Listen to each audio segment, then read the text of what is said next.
আসলে মানুষের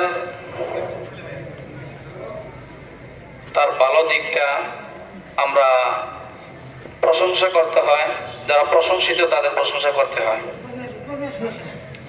সাদেক সাহেব ওনার এক কলিগ বলেছেন যে ওনাকে দেখতাম অফিসে যখন কাজ করতেছে, যখন আজান শুনছে কাজ ছেড়ে দিয়েছে। আলহামদুলিল্লাহ বলি। একটা মুমিন বান্দার এর চেয়ে বড় সার্টিফাই আমার মনে হয় না যার কিছু লাগে। কথা বুঝতে পারছি? আরেকটা সার্টিফাই আমি করি, সেটা হচ্ছে উনি কর্মব্যস্ততার কারণে হয়তোবা এখানে 5 ওয়াক্ত নামাজ জামাতে আদায় করতে পারছে না, এটা আমরা সকলে জানি। ওনার সবচেয়ে বড় আরেকটা গুণ হচ্ছে উনি আমার সাথে প্রায় সময় শেয়ার করতেন, যে বলতেন হুজুর আমি যত ব্যস্ত থাকি না কেন শুক্রবার আমি কোনো ব্যস্ততা নেই না, শুক্রবার কোনো ব্যস্ততা আমি নেই না, কারণ সে শুক্রবার মসজিদে সবার আগে আসবে। ঠিক 11টার আগে বা 11টার ভিতরে তিনি মসজিদে আসতেন। হয়তোবা কোনোদিন 1 নাম্বার হতেন, আবার কোনোদিন 2 নাম্বার হতেন, ঠিক এই 1-2 এর মধ্যে থাকতেন। আলহামদুলিল্লাহ বলি। একজন মুসল্লির জন্য জান্নাতে যাওয়ার জন্য তার সার্টিফাই এতটুকুই যথেষ্ট। রাসূল সাল্লাল্লাহু আলাইহি সাল্লাম 2টা লাশ যাচ্ছে, একটা লাশ যাওয়ার সময় বলছে সে জাহান্নামে, একটা লাশ যাওয়ার সময় বলছে আমিন, আবার আরেকটা লাশ যাওয়ার সময় বলছে আমিন।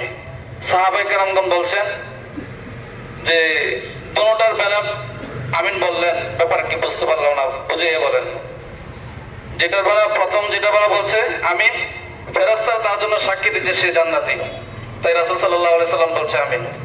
দ্বিতীয়বার যেটা যাচ্ছে ফেরেশতারা সাক্ষী দিচ্ছে সে জাহান্নামী, সেজন্য রাসূল সাল্লাল্লাহু আলাইহি সাল্লাম বললেন আমিন।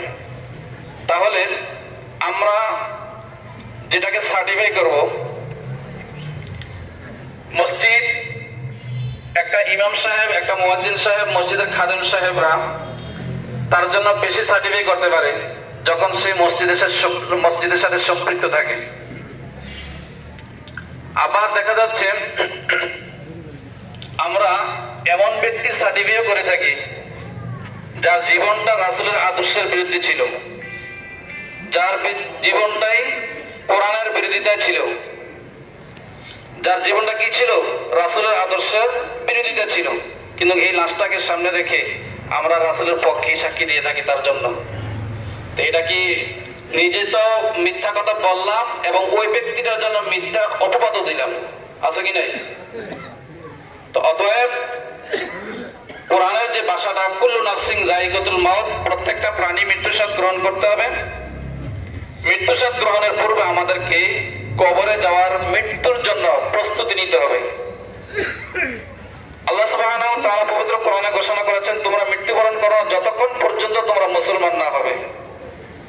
এটা ঈমানদারদেরকে বলছে। বিশাল আলোচনা যাক। আলহামদুলিল্লাহ আমাদের মেহমান এসে পড়েছেন। মেহমান ওনার পক্ষ থেকে, ওনাদের কোম্পানির পক্ষ থেকে কথা বলবেন। ওনাকে আমরা একটু ধৈর্যের সাথে দাঁড়াই, অপেক্ষা করি ওনাদেরকে কথা বলার। সম্মানিত মুসল্লিবৃন্দ, আমরা আন্তরিকভাবে আপনাদের কাছে ক্ষমা প্রার্থী, আপনারা অনেকক্ষণ থেকে এখানে অপেক্ষা করছেন। আমাদের এম সাদেক ভাই প্রথম আলোর শুরুর দিক থেকে কাজ করেছেন। এখন আমার আগেও এম সাদেক ভাই যারা সহকর্মী, আমাদের সবার অভিভাবক, আমাদের প্রথম আলোর আঞ্চলিক সংবাদ বিষয়ক সম্পাদক জনাব তুহিন সাইফুল্লাহ ভাই আসছেন, ভাইয়ের সাথে অনেকে আসছেন, অন্য যারা আসছেন তাদের সম্পর্কে ভাই বলবেন। এখন প্রথম আলো পরিবারের পক্ষে আপনাদের সামনে কিছু বলবেন জনাব তুহিন সাইফুল্লাহ ভাই। উনি আমাদের অভিভাবক এবং প্রথম আলোর আঞ্চলিক সংবাদ বিষয়ক সম্পাদক। আসসালামু আলাইকুম। আমরা অত্যন্ত দুঃখিত, আমাদের পৌঁছাতে অনেক দেরি হয়ে গেছে, আপনাদের কষ্ট হচ্ছে। আর আমাদের সহকর্মীর জন্য আপনারা দোয়া করবেন। সাদেক ভাই আমাদের সঙ্গে দীর্ঘদিন ধরে আছেন, প্রায় শুরু থেকেই, এবং আমি 1 মাস আগেও এই কুমিল্লায় এসে তার সঙ্গে দেখা করে গেছি। সবার সঙ্গে কথা হয়েছে। তিনি কেমন মানুষ ছিলেন আপনারা তো তার প্রতিবেশী, নিশ্চয়ই ভালো জানেন। তার জন্য সবাই মন থেকে দোয়া করবেন। আর কোনো আমাদের সঙ্গে আমরা আসলে আসছি, আমাদের সঙ্গে আছি প্রশাসন বিভাগের নাইব ইসলাম, আমাদের সঙ্গে আছেন আমাদের ফটোগ্রাফি বিভাগের সাদেক ভাই, যেহেতু ফটো জার্নালিস্ট, ফটোগ্রাফি বিভাগের প্রধান খালিদ সরকার, জিয়া ইসলাম। মূলত আপনাদের কাছে দোয়া চাওয়ার জন্য, তার ছেলে এখানে আছেন, নিশ্চয়ই তিনি যা চেয়েছেন। আমি ওনার পক্ষ থেকে আপনাদের কাছে আবার দোয়ার কামনা করতেছি। আপনারা সবাই দোয়া করবেন তার জন্য, তিনি যেন জান্নাত বসে। আসসালামু আলাইকুম।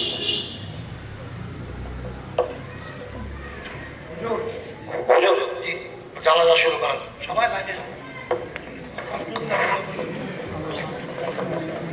আমরা প্রত্যেকে কাতার সোজা করি। নিয়ত হচ্ছে, আমরা নিয়তরা এভাবে করব, বাংলাতে যারা নিয়ত মরহুমকে সামনে রেখে ইমামের পিছনে 4 তাকবীরের সাথে নামাজের জানাজার নিয়ত করছি। আল্লাহু আকবার। সম্মানিত মুসলিম کرام, আমরা দোয়া করি আল্লাহ সুবহানাহু ওয়া তাআলা যেন মরহুম এম সাদেক সাহেবের ভালো কাজের দিকে লক্ষ্য রেখে আল্লাহ সুবহানাহু ওয়া তাআলা যেন তাকে জান্নাত দান করে। সকল বলি আল্লাহুম্মা আমিন।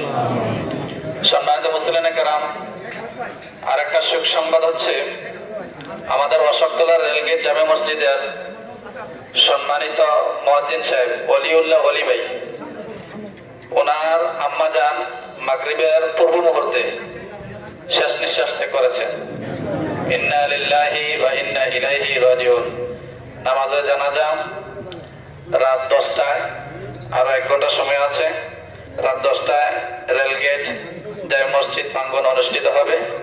যাদের সুযোগ রয়েছে যাওয়ার চেষ্টা করবেন ইনশাআল্লাহ।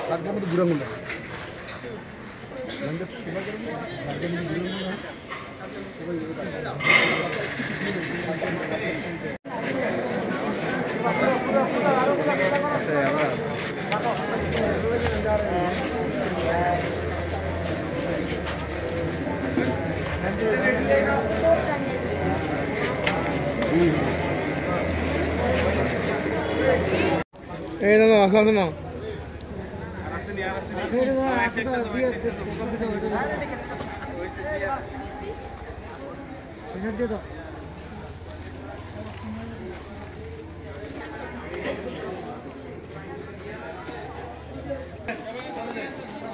ভাই